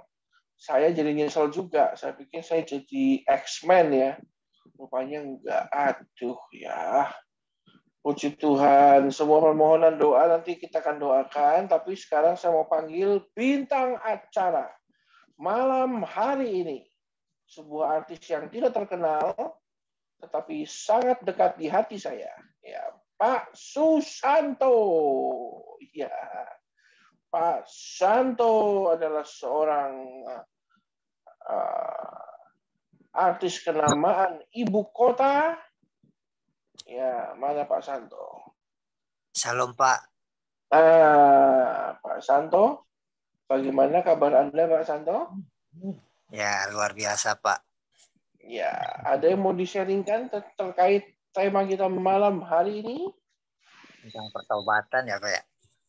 Ya, pertobatan Pak.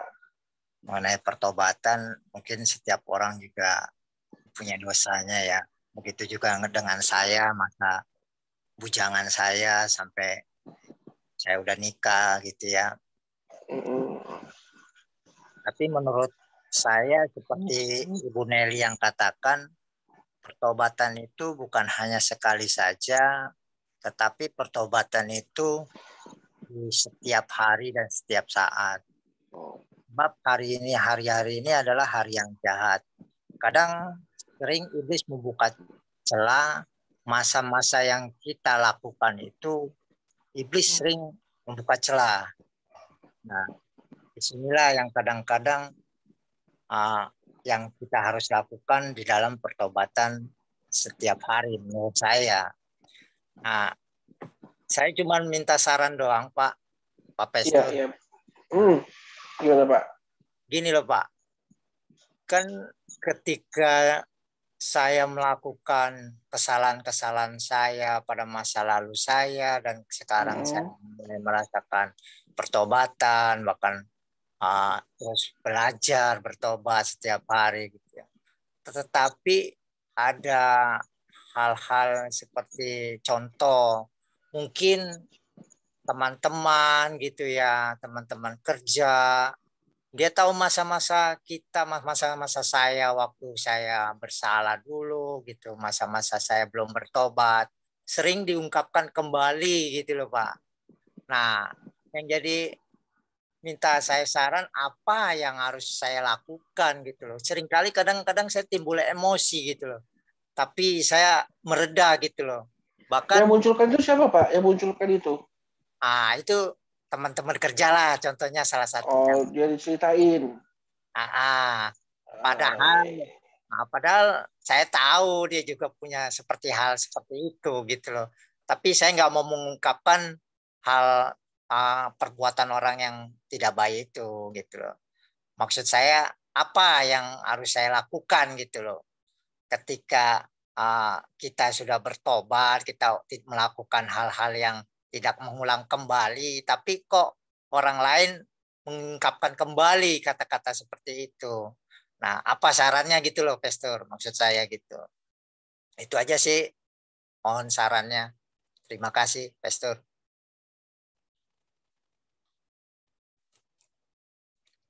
Ya, Pastor, terima kasih sarannya. Mohon saran. Saya mohon maaf ini habis hilang sinyal lagi jelek sekali ya. Sejak minggu lalu ada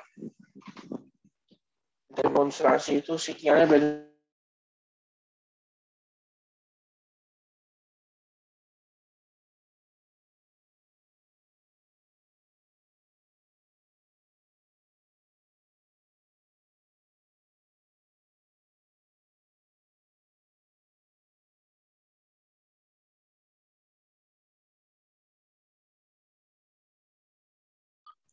Aduh, sinyal saya memang jelek sekali ini. Ya, tambah hilang. Halo? Ya. Apa bisa didengar suara saya, Pak Fendi? Bisa di-copy. Lanjut. Lanjut kok. Halo? Ya.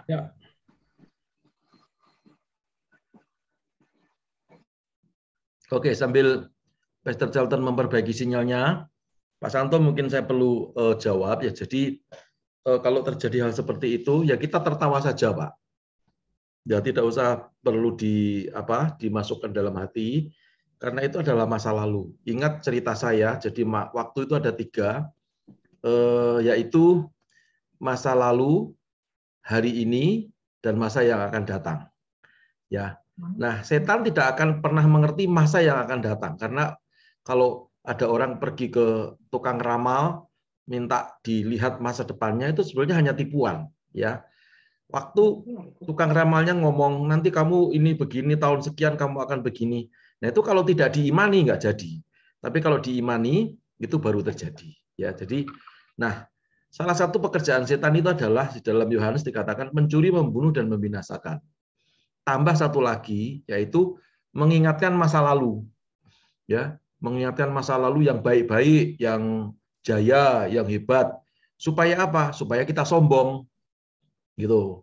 Lalu mengingatkan masa lalu yang seperti apa? Yang nakal, yang kurang ajar, yang berdosa, yang tidak berkenan kepada Tuhan. Nah, itu diingatkan supaya apa? Supaya kita hari ini hilang damai sejahtera. Nah, kalau hari ini kita sombong, hari ini kita hilang damai sejahtera, akibatnya apa? Akibatnya maka masa depan kita hancur, ya. Kita akan ditinggalkan oleh anugerah Tuhan, ya, karena kita sedang kehilangan damai sejahtera. Orang itu kalau hilang damai sejahtera, wajahnya aja kelihatan kusut, ya, tidak sukacita, dan banyak sakit penyakit, dan masa depannya pasti hancur dengan sendirinya. Jadi anggap aja orang-orang itu adalah orang-orang yang dipakai oleh setan, ya, langsung atau tidak langsung. Nah, kita lihat karya Tuhan Yesus di atas kayu salib pada waktu Tuhan Yesus disalib itu malah mendoakan, ya Bapa ampuni mereka, sebab mereka tidak mengerti apa yang mereka perbuat. Ya, gitu kira-kira. Gitulah. Jadi Pastor Charlton hilang kemana? Memperbaiki sinyalnya, ya. Sinyalnya jelek. Oke, jadi tadi Pak Susanto ya sudah di-copy jawabannya dari Pak Gembala. Jadi sarannya seperti tadi. Jadi kita cukup tersenyum. Senyum saja. Jadi biarin aja. Kalau perlu kalau perlu ditraktir makan siang gitu. Kita makan siang hari ini gitu. Jadi ya anak Tuhan kan seperti itu. Jadi harus belajar. Ya, gitu. Amin. Oke, terima kasih Ko Santo. Terima kasih. Sambil menunggu Pastor Charlton, saya boleh minta Pak Paulus ya. Ini ada 3 yang minta didoakan nih, Pak Paulus. Ada Bu Nelly, ada Bu Tri, sama Pak Hendri. Pak Hendri Giovanni sedang sakit. Tadi juga beliau udah cerita. Beliau minta kita doa dulu buat Henry ya, Henry Giovanni ya teman-teman. Kita doa. Henry bisa di unmute ya, supaya kalau ada apa-apa kamu bisa langsung menyaut ya, paling tidak bisa berbicara haleluya haleluya gitu ya. Nah, mari kita doa. Henry, ya, oke. Teman-teman, kita doa buat Henry supaya Tuhan cover dia dan Tuhan murnikan dia. Ya, saya sudah ngomong sih sebetulnya itu cara Tuhan membuang residu-residu masa lalu dia. Karena kan banyak sekali yang masuk ke dalam jiwanya dia. Ya, ayo kita doa sama-sama. Tuhan Yesus yang baik, kami bersyukur, berdoa buat Henry Giovanni. Kami percaya yang terjadi ini tidak mungkin Tuhan tidak ketahui. Pasti Tuhan izinkan untuk mendatangkan kebaikan dia. Karena itu Tuhan latih dia untuk bisa menolak kalau ada sesuatu yang akan dirasa-rasa, terutama di dalam telinganya mendengar sesuatu, langsung dia bertindak dalam nama Yesus. Segala yang datang bukan daripada Bapa di surga, tolak dalam nama Tuhan Yesus Kristus. Terima kasih Bapa, datang kehendak-Mu, jadi kehendak-Mu, datang kerajaan-Mu, kebaikan, kemurahan hatinya Tuhan, kasih sayangnya Tuhan atas kehidupan Henry Giovanni. Terima kasih Bapa, berkati istrinya, berkati anak-anaknya. Dalam nama Yesus Tuhan kami berdoa. Haleluya. Amin. Itu ya Henry, firman Tuhan dibaca, jangan dibatin ya, dibaca. Siap, Pak. Ya. Puji Tuhan. Lalu kita berdoa buat Ibu Nelly, berdoa buat anaknya ya. Ibu Nelly, mari kita berdoa. Haleluya. Bu Nelly angkat kedua tangan. Haleluya. Tuhan Yesus, kami berdoa buat anak Ibu Nelly, putri sulungnya, supaya Tuhan jauhkan dari orang-orang yang jahat. Terlebih kami mintakan perlindungan kuasa darah Yesus, malaikat menjaga melindungi, Roh Kudus dalam hati daripada anak Ibu Nelly, memberikan kemampuan kekuatan ilahi, sehingga yang jahat, serangan jahat itu bisa ditolak dalam nama Yesus, dan tidak akan terjadi apa-apa. Karena Lukas berkata, Tuhan memberikan kuasa kepada setiap orang yang percaya, menginjak ular dan kalajengking, menahan kekuatan musuh, sehingga tidak ada yang membahayakan. Kami percaya ini juga tidak akan berbahaya untuk anak dari Ibu Nelly. Bapak berdoa buat pergumulan dia juga, supaya suaminya dijamah Tuhan, dan kembali lagi dalam keluarga yang diberkati Tuhan. Damai sejahtera ilahi, air yang biasa itu akan diubah Tuhan menjadi anggur yang manis. Dalam nama Yesus terjadi atas keluarga Ibu Nelly. Terima kasih Tuhan. Amin. Haleluya. Terima kasih Pak Paulus. Sama-sama Bu Nelly. Yang satu siapa? Ana Pak. Ponakan. Namanya siapa? Oh Ana.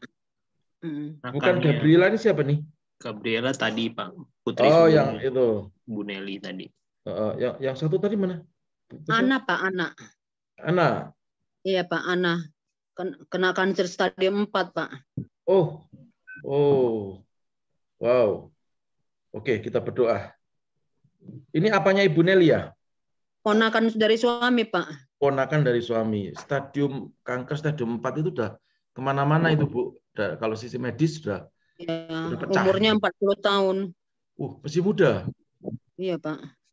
Panggilannya siapa? Ana. Ana Pak. Dari mana awalnya kankernya? Masih 3 bulan yang lalu belum ada dia rasa. Bukan, jadi, maksudnya kanker apa awalnya Bu? Payudara Pak. Dioperasi enggak? Belum. Karena baru ketahuan 2 minggu yang lalu. Cepat sekali ya. Iya Pak. Mari kita berdoa ya. Tuhan Yesus, Tuhan yang baik, yang sudah bangkit dari antara orang mati dan memberikan kuasa kepada setiap orang yang percaya. Tuhan di atas kayu salib menebus dosa pelanggaran kami, dan bilur-bilur-Mu menyembuhkan sakit penyakit. Kami bawa dalam doa untuk Ana, keponakan daripada Ibu Nelly Tuhan, yang sakit kanker stadium 4 Tuhan. Oh Tuhan, kami tahu ini berat, tetapi bagi Tuhan tidak ada yang mustahil. Bagi Tuhan tidak ada yang tidak mungkin. Dalam nama Yesus, bilur-bilur Tuhan Yesus sembuhkan Ana, dan dalam nama Yesus, roh kanker aku cabut dari dalam hidupnya, dan kami campakkan ke alam maut. Bilur-bilur Tuhan Yesus menyembuhkan Ana, menjadi sebuah kesaksian yang dahsyat. Anak ini masih muda Tuhan, masih 40-an tahun, beri kekuatan, beri juga kesempatan untuk sehat, sehingga menjadi saksi Kristus di tengah-tengah dunia ini. Dalam nama Yesus, mujizat terjadi. Haleluya. Amin. Haleluya. Amin. Terima kasih Pak Paulus. Sama-sama, puji Tuhan. Sekaligus saya berikan ini ya, Pastor Fendi ya, closing statement dari apa yang teman-teman sudah diskusikan tadi ya. Jadi tentang pertobatan, tadi Pak Santo berkata, pertobatan itu memang harus dilakukan setiap hari ya. Jadi tidak harus menunggu. Kalau zaman dulu itu ada namanya korban penghapusan dosa, itu nunggu 1 tahun ya. Jadi setiap tahun itu harus membawa hewan korban ke bait Allah, lalu untuk penghapusan dosa gitu ya. Jadi sekarang tidak. Jadi begitu kita melakukan kesalahan, kita berasa ya, lalu kita berdoa minta ampun ya. Berasa tidak berasa, Roh Kudus itu pasti ingatkan. Nah, fungsi Roh Kudus itu mengingatkan akan firman Tuhan, mengingatkan akan dosa. Ya, jadi tugas utama Roh Kudus itu. Jadi kalau ada mau berbuat dosa itu pasti diingatkan dalam hati kita. Ya, kalau lupa, pas doa itu Roh Kudus ingatkan, minta ampun loh ya. Tadi kamu lakukan ini, tadi lakukan ini ya gitu. Jadi itu kalau sudah diingatkan segera minta ampun. Karena 1 Yohanes 1 ayat 9 berkata, jika kita mengaku dosa kita, maka Ia setia dan adil, sehingga Ia akan mengampuni ya. Jadi kata mengampuni itu melupakan ya segala dosa kita dan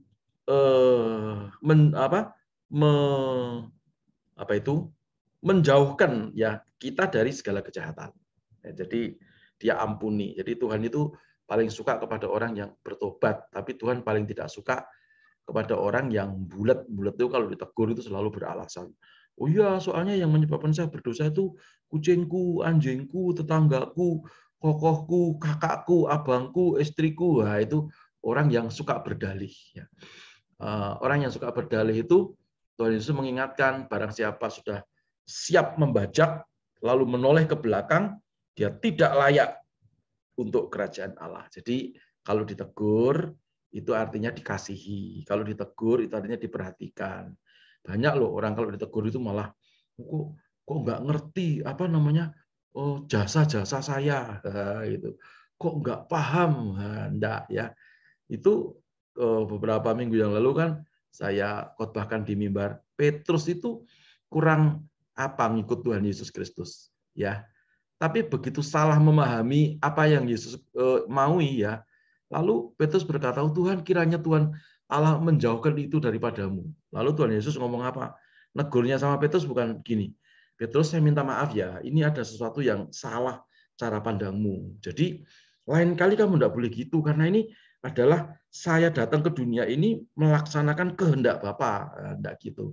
Ya, Tuhan Yesus ngomongnya begini, enyahlah iblis, sebab engkau hanya menjadi batu sandungan bagiku. Wah, itu kalau saya sudah lari itu ya.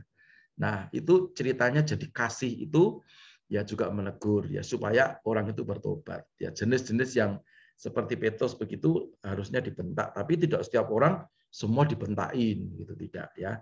Nah, tentang pertobatan, jadi orang yang bertobat itu pasti akan mengalami perubahan, transformasi ya. Jadi apa yang berubah? Salah satu yang terpenting dan yang terbesar itu adalah karakter. Ya. Jadi orang yang bertobat itu pasti mengalami perubahan karakter. Kalau karakternya sudah berubah ke arah Kristus, maka orang itu punya namanya karisma. Ya, jadi karakter berubah jadi memiliki karisma. Karisma dan karakter ini akan menyebabkan orang itu memiliki buah roh. Galatia pasal 5. Ya. Jadi dengan sendirinya kalau karakter tidak berubah lalu akan dia memilih karisma, itu namanya dukun Kristen. Jadi dia hanya pengen tumpang tangan orang sakit sembuh, usir setan, setannya pergi, ya doain orang dijawab semua, tapi karakternya tidak berubah. Jadinya seperti Simpson, ya, jatuh di pelukan Delila. Akhirnya mati kerobohan bangunan itu ya. Jadi ya memang punya kekuatan sampai detik terakhir, tapi kan setelah itu mati, nggak bisa menikmati anugerah Tuhan berikutnya. Ya, jadi ingat bertobat setiap hari. Kalau kita mau bertobat setiap hari, pasti ada perubahan karakter. Ya, tadi Lucy bilang, istri saya bilang, siapa tadi? Ya, Putri bilang, ya. Jadi karakter ini harus berubah, karakternya harus bertumbuh, ya. Kalau karakter itu bertumbuh ke arah Kristus, dengan sendirinya memiliki karisma atau karisma. Nah, karisma plus karakter itu akan memampukan kita memiliki namanya buah roh. Nah, kalau kita sudah memiliki buah roh, kita punya tanggung jawab kepada Tuhan dan kepada sesama kita. Kepada Tuhan adalah kita mencintai Tuhan, ya, yang hamba Tuhan mau melayani dengan sungguh-sungguh tanpa pamrih, itu buah roh, ya. Tapi kalau yang dikejar hanya karunia, pelayanan dan dikasih PK, ngamuk gitu. Saat ada perubahan pelayanan sedikit, marah, ya, karena yang dikejar bukan pada buah roh, tapi pada karunia roh, ya. Karunia itu sebetulnya hasil daripada buah roh yang dibentuk dari bertobat setiap hari, menimbulkan perubahan karakter yang bertumbuh dan berubah ke arah Kristus, menyebabkan karisma dan karakter menimbulkan buah roh. Ini saudara-saudara tidak boleh lupa ini, ya. Tidak boleh lupa, ini yang menyebabkan dulu saya kasar, sekarang ya menurut saya ini agak lumayan gitu, ya. Lumayan, tidak sempurna sih, tapi ya kalau dibanding dengan dulu, ya dulu itu menjijikkan gitu, ya. Jadi itu kira-kira teman-teman yang saya perlu tambahkan. Jadi bertobat tidak perlu ditegur Tuhan. Bertobat ada Roh Kudus yang selalu menegur kita. Karena itu dengarkan nasihat Roh Kudus. Makanya kalau doa jangan buru-buru amin. Ya, berdoa itu setelah kita selesai berdoa, menyembah, lalu memohon, ya minta, diam dulu sejenak. Dengarkan sesuatu di hati, mungkin di dalam dalam spirit kita dengar apa. Kamu tadi ini loh, kamu kok salah ya, segera minta ampun. Itu nasihat Roh Kudus kita dengarkan. Nah, seperti itu supaya kita menjadi anak-anak Tuhan yang siap diberkati, dewasa rohani, siap menerima berkat orang dewasa. Tuhan Yesus memberkati. Oke, baik. Nanti Pastor Rudi akan doa syafaat, nanti ditutup doa berkat oleh hambanya, Pak Gem. Ada satu tadi kelupaan, ada satu titipan doa dari Bu Tri, ya. Mohon didoakan anaknya Yunita sakit ambeien nantinya. Jadi oh iya. Ya doa dulu, kita doa dulu sebelum Ko Rudi berdoa syafaat, ya. Mari teman-teman kita berdoa untuk Yunita, anak Bu Tri. Tuhan Yesus, Tuhan yang baik, yang mengasihi kami menyatukan iman kami, berdoa buat Yunita, anak daripada Ibu Tri, yang sakit ambeien Tuhan. Kami percaya ini juga diizinkan Tuhan untuk mendatangkan kebaikan. Tapi ini tidak enak Tuhan, sebab duduknya juga pasti terganggu. Kami berdoa dalam nama Yesus, Tuhan ampuni apabila Yunita ada kesalahan. Kami percaya Tuhan Yesus sembuhkan dengan cara ajaib, sehingga detik ini juga ada kesembuhan terjadi. Dalam nama Yesus, dalam nama Yesus, dalam nama Yesus, sembuh. Karena bilur-bilur Tuhan Yesus yang sudah menyembuhkan. Haleluya. Amin. Terima kasih Pak Gem. Sama-sama Putri. Oke, baik. Kita sama-sama akan doa untuk tutup GIC. Silakan Pak Rudi, nanti Pak Gem akan tutup doa berkat. Silakan. Ya, shalom. Mari kita satukan hati. Tuhan Yesus yang baik, sungguh kami bersyukur pada malam hari ini kami telah dibukakan untuk hikmat dan pengertian tentang arti dosa, tentang arti pertobatan. Ketika kami membuka hati kami pada malam hari ini, hikmat yang daripada Allah Roh Kudus masuk di dalam hati kami, dan kami akan belajar apa arti pertobatan, dan kami akan melihat ketika kami melakukan, ketika kami mengerjakan pengertian itu yang dituntun oleh ilahi, kami akan melihat kuasa, mujizat, urapan Tuhan ada bersama dengan kami. Terima kasih Bapak untuk setiap benih firman Tuhan yang telah ditaburkan oleh hambanya Pastor Fendi Samsudin. Kami percaya setiap benih firman Tuhan akan mengerjakan setiap hal yang baik di dalam setiap pribadi lepas pribadi kami pada malam hari ini. Karena kami percaya kami mau hidup di dalam perubahan, kami mau hidup di dalam pertobatan, dan kami mau tetap melakukan hal yang baik untuk memuliakan Tuhan Yesus Kristus. Karena Engkau telah bangkit menghapus segala dosa dan pelanggaran kami, sehingga kami boleh melihat masa depan kami adalah masa depan yang terbaik bersama dengan Tuhan Yesus Kristus. Terima kasih Bapa, Tuhan memberkati Pak Gembala kami, Pak Paulus Eko Dianto, biarlah hikmat, kesehatan, sukacita dan damai sejahtera yang daripada Tuhan Yesus Kristus melingkupi kehidupannya, melingkupi keluarga besarnya. Tuhan memberkati apa yang dikerjakannya oleh kedua tangannya sehingga berhasil dan beruntung. Terima kasih Tuhan Yesus, dan kami pun boleh berdoa untuk gereja IHK. Biarlah gereja IHK menjadi gereja, menjadi saluran kemuliaan buat nama Tuhan Yesus Kristus. Sehingga detik ini juga banyak yang Tuhan jamah hatinya, banyak Tuhan ubahkan di dalam setiap pribadinya, sehingga gereja ini menjadi gereja yang hidup, gereja yang berdasarkan kebenaran firman Tuhan, berdasarkan Allah Roh Kudus, sehingga gereja ini menjadi gereja yang hidup, berakar, bertumbuh, dan berbuah-buah lebat untuk kemuliaan Tuhan Yesus Kristus. Terima kasih Bapa, dan kami pun boleh berdoa untuk setiap pribadi kami pada malam hari ini. Tuhan jaga, Tuhan lindungi, Tuhan tutup bungkus semuanya dengan kuasa darah Yesus Kristus. Segala roh yang tidak baik pada malam hari ini kami cabut, kami campakkan ke dalam jurang maut, dan kami percaya kuasa Tuhan melingkupi setiap pribadi lepas pribadi kami. Terima kasih Bapa. Sebelum kami akhiri, kami akan mengangkat tangan kanan kami lebih tinggi dari atas kepala kami, dan kami boleh memperkatakan kata-kata iman. 3, 2, 1. Saya percaya saya adalah anak Tuhan yang penuh dengan kemuliaan Tuhan, hidup dalam kekudusan, sukses di dunia, dan masuk surga. Saya percaya saya adalah anak Tuhan yang penuh dengan kemuliaan Tuhan, hidup dalam kekudusan, sukses di dunia, dan masuk surga.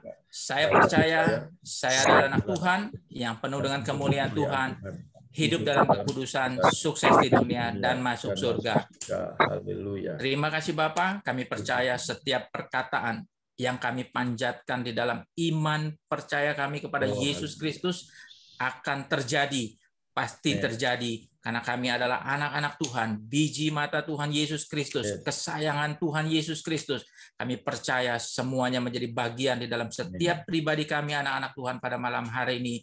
Dan sebelum kami akhiri, kami akan menerima berkat dari hamba-Nya melalui Pak Gembala kami di dalam nama Tuhan Yesus Kristus. Tuhan, sebelum kami terima berkat Tuhan, kami ingat Pak Lewi, Tuhan. Mari Tuhan Engkau jamah Pak Lewi, sembuhkan sakitnya, beri kekuatan, kesehatan kembali, beri kesempatan untuk bisa melayani Tuhan sekali lagi, supaya dari sisa hidupnya ini bisa memuliakan Tuhan dan menjadi berkat bagi sesamanya, menjadi berkat juga bagi keluarga. Dalam nama Tuhan Yesus, walaupun dokter berkata tidak mungkin, walaupun banyak orang berkata tidak mungkin, tapi bagi Tuhan selalu ada mujizat. Terima kasih Bapak, kami bersyukur. Mari teman-teman kita angkat kedua tangan kita, terima berkat Tuhan.